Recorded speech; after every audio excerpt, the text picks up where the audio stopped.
Hi everyone, welcome back to Cozy Tales with me and this is Lanchana. ನಮಸ್ಕಾರ. ಇಂದಿನ ಕಥೆಯಲ್ಲಿ ತೆನಾಲಿ ರಾಮಕೃಷ್ಣನ ಮುಂದಿನ ಜಾಣ್ಮೆಯ ಕಥೆಯ ಬಗ್ಗೆ ತಿಳ್ಕೊಳ್ಳೋಣ. ಕಥೆಯ ಹೆಸರು ತಕ್ಕ ಉತ್ತರ.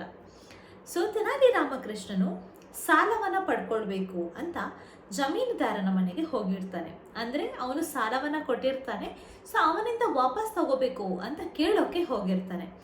ಹೋಗಬೇಕಾದ್ರೆ ಅಂಗಳದಲ್ಲಿ ಏನಾಗಿರುತ್ತೆ ಅಂದರೆ ಸೆಗಣಿ ಇರುತ್ತೆ.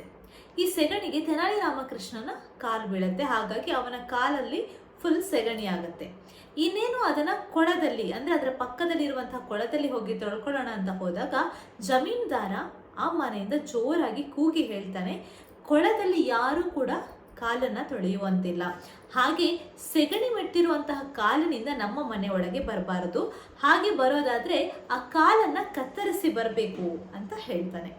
ಇದನ್ನು ಕೇಳಿದ ತೆನಾಲಿ ರಾಮಕೃಷ್ಣನಿಗೆ ಬಹಳನೇ ಆಶ್ಚರ್ಯ ಆಗುತ್ತೆ. ಹಾಗೆ ಅವನು ಏನು ಹೇಳದೆ ತನ್ನ ಮನೆಗೆ ವಾಪಸ್ ಹೋಗ್ಬಿಡ್ತಾನೆ. ಹೋಗಿ ಏನು ಮಾಡ್ತಾನೆ ಅಂತ ಹೇಳಿದರೆ, ಅವನಲ್ಲಿರುವಂತಹ ಗಿಡಗಳು ಅಂದರೆ ಹೂವಿನ ಗಿಡಗಳಿರ್ತವೆ ತುಂಬ, ಆ ಗಿಡಗಳ ಒಂದು ಬುಡದಲ್ಲಿ ತುಂಬ ಸೆಗಣಿಯನ್ನು ತಂದು ಅಲ್ಲಿ ಇಟ್ಬಿಡ್ತಾನೆ. ಯಾಕಂದರೆ ಅವನ ಉಪಾಯ ಬೇರೆನೇ ಆಗಿರುತ್ತೆ. ಹೀಗೆ ಹಲವು ಸಮಯಗಳು ಕಳೆದ ನಂತರ ಜಮೀನ್ದಾರ ಅದೇ ಮಾರ್ಗವಾಗಿ ಹೋಗಬೇಕಾದ್ರೆ ತೆನಾಲಿ ರಾಮಕೃಷ್ಣನಲ್ಲಿ ಬಳಿ ಇದ್ದಂಥ ಹೂದೋಟ ಅಂದರೆ ಹೂವುಗಳನ್ನು ನೋಡಿ ತುಂಬಾ ಆಕರ್ಷಗೊಳ್ತಾನೆ. ಹಾಗೆ ಆ ಜಮೀನ್ದಾರ ಹೂಗಳನ್ನು ನೋಡೋಣ ಅಂತ ಹತ್ತಿರದಿಂದ ಹೋಗಿ ನೋಡಬೇಕು ಅಂತ ಬಂದಾಗ ಅಲ್ಲಿರುವಂತಹ ಸೆಗಣಿಗೆ ತನ್ನ ಕಾಲುಗಳನ್ನು ಇಡ್ತಾನೆ. ಅದೇ ರೀತಿ ಆ ಸೆಗಣಿ ತುಂಬ ಇರೋದ್ರಿಂದ ಅವನ ಮೈಯಲ್ಲೆಲ್ಲ ಅದು ಆಗ್ಬಿಡತ್ತೆ. ಆಗ ಇದನ್ನು ನೋಡಿದ ತೆನಾಲಿ ರಾಮಕೃಷ್ಣ ಏನು ಮಾಡ್ತಾನೆ ಅಂತ ಹೇಳಿದರೆ, ಯಾರು ಕೂಡ ಕೊಳದಲ್ಲಿ ಇರ್ಬೋದು ಅಥವಾ ಯಾವುದರಿಂದ ಬೇಕಾದರೂ ಇರ್ಬೋದು ಸೆಗಣಿಯನ್ನು ತೆಗಿಬಾರ್ದು. ಹಾಗೆ ಈಗ ಎಲ್ಲ ಮೈಯಲ್ಲಿ ಸೆಗಣಿ ಆಗಿರೋದ್ರಿಂದ ಇನ್ಮೇಲೆ ನನ್ನ ಇಲ್ಲಿ ಬರಬೇಕು ಅಂತ ಹೇಳಿದರೆ ಈ ಮೈಯನ್ನೇ ಕಟ್ ಮಾಡ್ಕೋಬೇಕು ಅಂತ ಹೇಳ್ತಾನೆ. ಇದನ್ನು ಕೇಳಿದ ಜಮೀನ್ದಾರನಿಗೆ ತುಂಬಾ ಶಾಕ್ ಆಗಿಬಿಡತ್ತೆ. ಏನಪ್ಪ ಇವನು ಈ ಥರ ಹೇಳ್ತಾ ಇದ್ದಾನೆ ಅಂತ ಹೇಳಿ.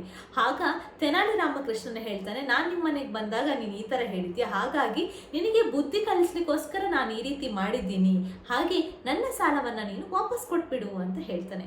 ಆಗ ಜಮೀನ್ದಾರನು ತೆನಾಲಿ ರಾಮಕೃಷ್ಣನ ಬಳಿ ಕ್ಷಮೆಯನ್ನು ಯಾಚಿಸಿ ಅವನ ಸಾಲವನ್ನು ವಾಪಸ್ ಕೊಡ್ತಾನೆ. ನೋಡಿದ್ರಲ್ಲ ವೀಕ್ಷಕರೇ, ಇಂದಿನ ಕಥೆಯಲ್ಲಿ ತೆನಾಲಿ ರಾಮಕೃಷ್ಣನ ಜಾಣ್ಮೆಯ ಬಗ್ಗೆ ನಾವು ನೋಡಿದ್ವಿ.